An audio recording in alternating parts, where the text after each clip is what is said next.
You are listening to the Built to Grow podcast. All right, welcome back to the Built to Grow podcast. I'm your host, Tim Lyons, in studio, sunny Scottsdale, with another great episode of the Built to Grow podcast, joined by Randy Angston. What's up, guy? Hey, buddy. I just got a new TV, man. Yeah, good one. I got it with Amex points. Even better. Yeah. 85-inch Q70T Samsung. Samsung? Yeah, oh yeah. And got it installed yesterday, threw it up on the wall, and yeah. I'm making it that room in between, like nobody uses in their house. The formal dining room. The formal dining. So I have a table over like where the Thanksgiving dinner's at once a year, and then the other room where it's just a couch and a coffee table and nobody uses. So I ripped all that out. We've got a new sectional going in, and that's going to be the man. Yeah, the man cave. Put the stocks up and then watch it. When football comes, Yeah. that's where Whenever football starts, that'll be my room just to hang during the day. Nothing is better than football season, man. I cannot leave call it like Saturday. Because I'm in a couple pools, and there's and it changes like every score, and you're like up and down on the leaderboard. You have invested interest in every game, and it's so fun. And I hate being in the house, but on a Saturday, I don't care. Yeah. I'm there from like 9 a.m. You from put a couple dozen wings in front of me, I'll stick anywhere. Yeah. Stay anywhere for a little while. Please bring football back. Come on, guys. What are you guys waiting for? All right. So this episode, we got a good one today. We're going to talk about doing the right thing, integrity in business, integrity in life, and how you do the small things is how you do the big things. And this is something that I think is important to talk about. We kind of pivot the line between owning a gym and digital marketing companies, and we're kind of, and we see both sides. So one thing I would tell you is like on the fitness business side, integrity is pretty high. I mean, you got the standard people trying to help people. I mean, mom and pop businesses out there, gym owners trying to do the right thing. Over on the other side in this digital marketing space, it's packed full of scumbags. No doubt about it. The worst of the worst sometimes. People that are flashing cash online, but when you really get down to the weeds, they're really not doing very well. Yeah, it's an image, it's ego, it's... And I'll talk about this right off the jump. I hired a company, and I think I put a post up. We're trying to. Anybody's ever seen those explainer videos that like is a cartoon? It's a way to explain a very complicated thing in a really easy way. Yeah, it's like talking in layman's terms type of thing. Yeah, and you see them all the time. You probably don't even recognize them, but they're called explainer videos, and they're done in animation. And a lot of times, sometimes there's some computer programs and. Sure, you can go to Fiverr and get like the $200 one, but I spent, this was going to be a $4,000 investment. Yep. And I put down, a big chunk of change to get this guy going. And, I was excited to work with him because there was, he had great portfolio and highly recommended. And well, what it comes down to is we got into the project, and it was, seemed to be going well. And then, one day turned into 3 days a delay, and then it was a week delay. And I finally got maybe a couple, 3-4 weeks late. I got what he felt was the final product, and it was horrible. It was bad. And I was kind of disappointed because when we spoke, it was like, I want it to look like this one in your portfolio. And, and I took screenshots. I'm like, man, the detail in these two are horrible. I mean, it's not even close, man. He's incomparable. Like, He's like, yeah, you know what? I was outsourcing some of the stuff, and, let me go back to the table, and another 2-3 weeks go by and nothing. And long story short, now 4 months into this thing, 5 or 6 times rigmarole. It's like, man, this isn't going to happen. Let me just go ahead and get a refund. And I got crickets. I got nothing. The guy disappeared on me, and I'm not the guy to blast anybody online, put names, and I'm not putting names into this either, but I'm talking about the point of this is, the guy screwed up, and he knows it, and we know it, and we've agreed. It's like, hey man, this is a bad deal. I screwed up on this. And I was like, all right, man, well, let's just go ahead and refund that back, and I'll find somebody else to do the project. And then it's like every excuse in the book not to give me a refund. It wasn't an argument, but it was like, hey, can you push this out a couple weeks? Or hey, man, I'm getting paid on this other project. Can I get this, I'm like, here's what I told him last night. I said, look, you screwed up. We both agree. you agree this isn't your best work and you're not happy with it either. Mm-hmm. I'm going to leave this up to you, but if it were me, I would make sure I got the money to refund it ASAP. Yeah, You know what I mean? absolutely. And he's like, I understand, but can we do like a split payment? I was like, guy, this isn't the point. Like, you need to figure out on your end how to get the money back to me. And so that's how we left it. But it just got me thinking, like, how bad does it have to be where you both agree the work is horrible, you both agree that this deserves a refund, and now you're going to make the person wait until you get paid to get the money back? Mm-hmm. That shouldn't be the problem, or it shouldn't be the solution. And unfortunately, that is what happens in the real world. Or the guy disappears altogether. At least the guy's responding. Yeah. But I actually had to post a comment like on my wall last night. It's like, does anybody know this guy? Because I have not been able to get a hold of him. Yeah. And then he immediately responded because he's. Well, now his future. I didn't say anything. I just yeah. asked if anybody knew him because I wanted to get a hold of him. So it got me Yeah, thinking. after multiple attempts. And that's the. and I have every email and every DM, and it's not even a question as to this is not, it needs to be refunded ASAP. So here's the scoop, guys. It got me thinking about how we run our operations in business and doing the right thing. And we've got a couple other cases we're going to talk about here about how you do the little things in life is how you do the big things. Absolutely. So like you were mentioning, like if this guy or this company can't seem to figure out how to get a refund for a few $1,000s back, like what do you think his personal life's all about? Absolutely. Yeah. I mean, as an individual, like that's why I said, the way you do the small things is the way you do the large. I mean, there's the old adage of like, make your bed when you get out of bed in the morning. Like the small little disciplines it reinforces discipline throughout everything. Mm-hmm. And so when, in his situation, yeah, I mean, his entire organization we know is cash tight, because of the way that now he's having to push it off. Yeah, exactly. And the worst thing that he could really do in this situation is he's already filed his agreement. Mm-hmm. You both have agreed to it. Yeah. But now he's made it your problem, and he's looking for an excuse or a scapegoat or passing the blame. Like there is no room for that anymore. You screwed up. You agreed you screwed up. Now honor your commitment. Yeah. And that's what he needed to do. And everybody's been in a bind. And if he just said, you know what, Tim, I'm 100%. I agree. I will take extreme ownership on this. You deserve a refund. I will get that back to you as soon as possible.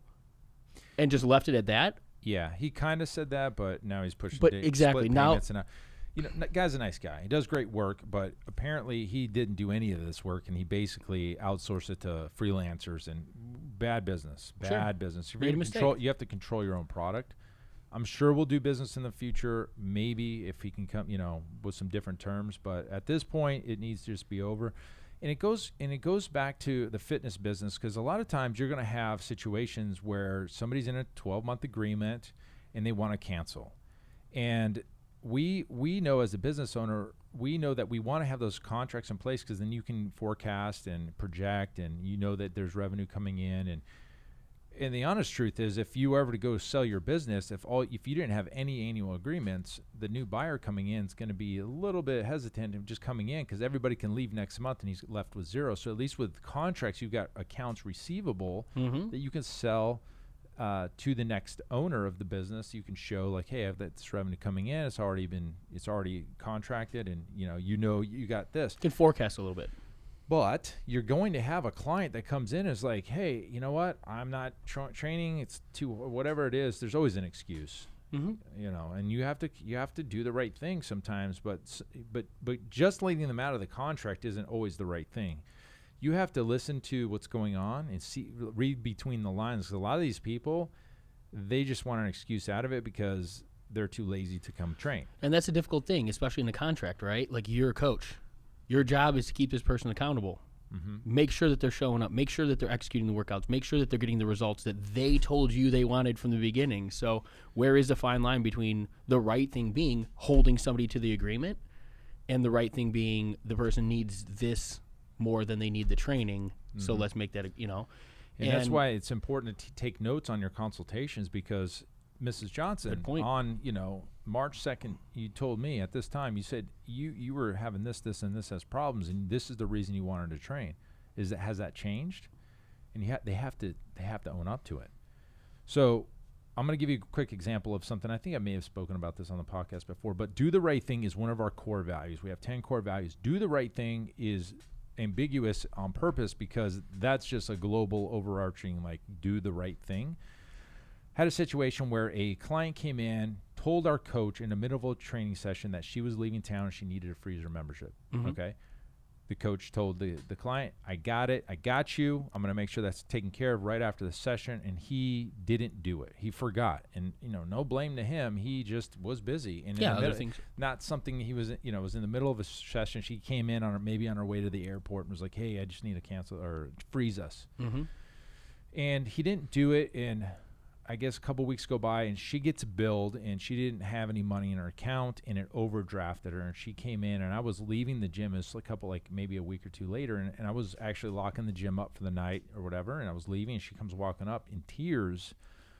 I told so-and-so that I was going to cancel, and he said he was going to do it, and it didn't do it, and I got billed the overdraft fee. And I was like, whoa, what's going on? And I didn't know if he did do it, if she even told him to do it. I didn't know, but I was in a situation where I had to make a decision and I had to take care of the client. And I didn't get a chance to even talk to him yet, but I was like, okay, no problem, Mrs. Johnson. Everybody's Mrs. Johnson. Mrs. Johnson. I got her $3.99 back, and I actually wrote her another $35 for the overdraft fee in a check on the spot. And I was just going to figure it out later because she was in tears. She assumes she told the coach she wanted it. She was going to go on freeze, and I just had to make a decision. And yes, that's what you do. You don't argue with the client.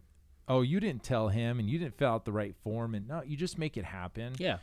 And this goes back to the situation we're in. You just make it, you just figure, you have to take ownership. And so, yes, I went back to the coach the next day, and yes, he forgot, and yes, but even if he didn't forget, and even if he told me, like, she never came in, I still would have done that because she thinks she did. And so you do a couple things there. You earn the trust of your clients. You avoid a negative Yelp review. Absolutely. Right on the spot. Like, that's the one thing we can't, as business owners, we can't get away from. The customer almost always has the upper hand. Almost always, because we've said it, you're going to get a negative review much quicker than you get a positive review. Yeah. It's very few and far between where all of a sudden an amazing review shows up and you didn't actually go ask for the client to give you a review. It just shows up one day and you're like, oh my gosh. Who took action to go Yeah, who told this client? No, it's very rare that they go a happy client. They could be your biggest fan. It's going to be very rare for them to just go out and give you a great review on their own. So a lot of times you have to ask, but negative reviews, forget about it. Oh yeah, you're going to get those immediately. And they're much easier to come by when it comes to, like, you don't have to royally screw up to get a negative review. Like, maybe it was just the way that person left that day that they were, it was a compounding factor. But now, oh shit, with everything they're going to take it out on you. Like, you destroyed their lives. It's so funny. And this is a new Geico commercial. I heard it on the way in. I was pulling into the driveway right here, and this was like the last part of it.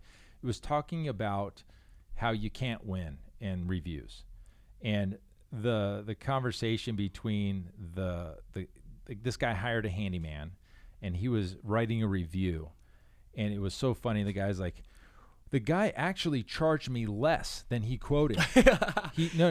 What do you call that? That's a lying. He's lying to me. He charged me less. He's lying. Like, you can't win. Isn't that funny? Like, everything's spun.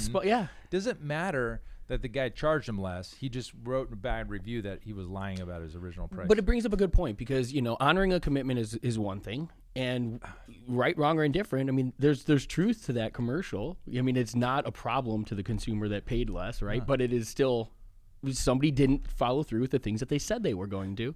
But it brings to light the perception, right? It's not always about necessarily the dollars and cents. It's about the way that the individual feels, and this is where the emotions come into play. And that's usually what triggers the testimonial or the review, the negative review, or their willingness to turn around and tell other people without maybe even putting it online. But at the end of the day, and this is one of Tim and I are very logical. We talk about this all the time. Like, things have to make sense and add up to us for us to really get behind them. But if we were to be completely unaware of the emotional intelligence, we'd be losing. And you have to be aware of the way that somebody feels in a situation as well. And I think that as we develop and we train ourselves physically, we train ourselves in business and the numbers and the logic and the systems and things like that. There are a lot of things that like I know I study all of the time on increasing discipline, following through with my word every day, executing the things I'm going to say, getting out of bed when my alarm goes off or before my alarm. Like all of those habits, if I wasn't training myself in those ways, they spill over into everything else. But the emotion, studying and understanding the emotions that somebody goes through is a sign of intelligence.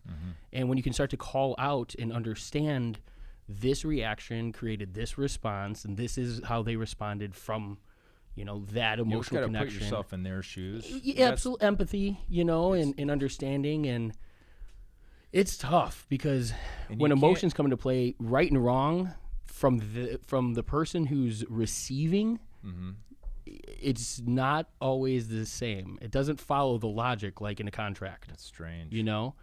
And it's emotions. It is, and Changes perception. Exactly. Here's another great example where when we were running ads. Remember we were running ads like crazy, like all the time. Like as far as the business? Yeah, yeah. Profit marketing. We ran ads a lot of it, millions of dollars in ads. I think it was 10 million. It was crazy numbers. And, when you're running ads and for multiple clients in different states and different cities and even the same state, multiple cities within, like maybe you have 5 locations for one gym and you've got, 5 different cities they're in.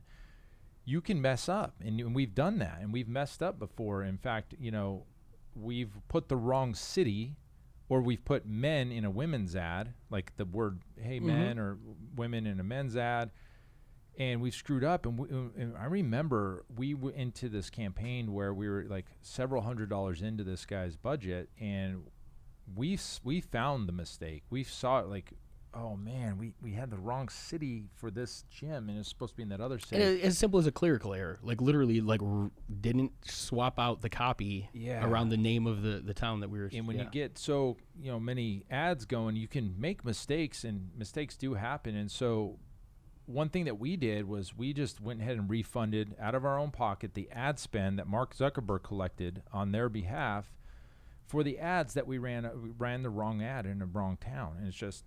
Something that, our foundation is do the right thing. That's doing the right thing. The client had no idea, and the client didn't make the mistake. We did. And you know what? We had to throw $500 or $600 back to the owner on a refund. Yeah, it comes back to like integrity, right? And in something that a lot of people, everybody under the microscope, it's pretty easy to do the right thing. We didn't have to tell that client. I mean, we screwed up, but in today's world, how many people would have just made the edit, buried it, and then know that, oh damn, $500 of this guy's money went nowhere. Like it was absolutely just misspent, wasted. And instead of just allowing that to be the norm, no, we did the same thing that we would have done if our client was sitting there looking at our computer with us. We took action ahead of them having the problem, or realizing the problem even existed, did the right thing, brought it to their attention with a solution, and then that client was obviously 180 degrees. They were in our team. They were on our team. They were in our corner. They were happy that we had gone above and beyond for them by catching the mistake, one, but then also doing the right thing to make their situation better. And they weren't really out anything at the end of the day. And so now the perception that client's left with is, oh man, these guys are really fighting for me. They get it. They made a mistake, which everybody does. And we're human. It will happen. It's what you do when you realize that mistake has been made that matters most. And that's the unfortunate thing in business today. You're not going to find that much. I mean, there's great companies out there. It's becoming less and less. It's really bad in the marketing space. Unbelievable. Like a perfect example. I've said it. I've mentioned the company a couple times. Not the name, I don't know, but like my internet service where I live. Very few choices. But one of the reasons that I think this company kind of gets away with the lack of customer service is because they know I'm kind of trapped. And, it's a constant excuse all the time when service goes out. Like, we run an internet-based business. I can't be without internet for hours. I have to move. I have to go do something. You have to go somewhere else to get that connection. Yeah, exactly. And when that became, for a while, it was continual. You know, as people started to come home, and now everybody's using that bandwidth, as opposed to like during the days when most people are at their jobs and that wasn't an issue. You know, I could not physically upload these podcast files from my house. Literally, go to upload one file, and it's like 20 hours to do one of these cameras. Oh, man. And so I was like, I'd get on the phone, I'd be like, hey guys, here's what I'm paying for. Here's what you're delivering upon. What other options do we have? And it was always, oh well, you know, time of day really matters, and the number of users matters, and all of that. And I said, I understand how it works. I said, but I'm paying you for this. I'm not getting it. And I was getting a 1/10, 1/10 continually of what they were saying. And it was zero willingness to cut a discount or cut a break. I literally at one point was like, guys, when we signed this contract or when I started my service with you, I told you this is okay for what I have available, but I'm willing to pay you more money when more becomes available. When is that going to happen? And right off the bat, they were like, oh, you know, we have some things that we could do. We could probably bump your numbers up. I said that from the get-go. Then when I brought this up, as far as I'm getting crushed over here, it was, oh, well, we're waiting for another company to build the infrastructure. When they're done, then we can do that for you. And then it was, and I was like, well, at the end of the day, I'm still screwed. I agree. You've never once followed through with the commitment that we've agreed upon. I'm still tied to paying you the full value of that contract every month. And so the second I have another option, I will happily leave this company. I mean, run, because of the way that not only have they failed to execute, but then when, you know, the desire for more speed came along, they led me in with that. Zero ability. Let you down again. Yeah. So, but the perception that it leaves me with is that they don't care about their client. They will do anything for the initial sale. But as far as maintaining that relationship, well, they have a monopoly on the area. Somewhat, yeah. And when it comes to maintaining the relationship moving forward, they drop the ball. That's why competition is so good. I agree. It keeps you honest. It keeps the businesses honest. And yeah, if you're the only guy in town, like for instance, that guy in Maricopa, when I lived out there, the Anytime Fitness, he's the only game in town for like 20 miles, and he had 1,500 clients paying him, you know, $40. Soon as the next guy came in town, cut his gym in half. 50%, sure. Cut him in half. And, you know, just imagine if he was just giving those folks an amazing experience, they wouldn't want to leave regardless of the next person that comes in town. And that's why competition is good. It keeps the businesses honest, and it helps you. It makes you level up. Look internal, right? Like right now, everybody's so entitled. It's like, hey, here's a problem. What are you going to go do to fix it? Well, no. How about what can I do to adapt and overcome? How, like this situation, the COVID thing, like, God, it's nobody's responsibility to come save your business. If you didn't take action and didn't move the needle, like, it's on you right now. Yeah, it's difficult, guys. I really hope people listening that aren't open have at least gotten those clients back online. Even if you missed the first month or 2 months, you know, no excuse, but like you should be start somewhere. Yeah.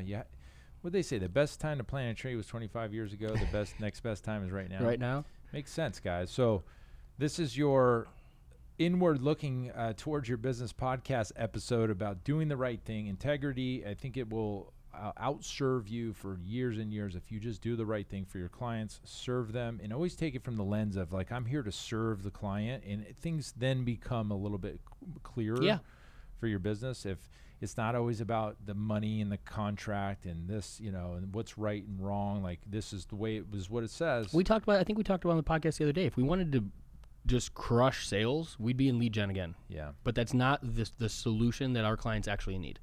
And so we're willing to do something different. Absolutely.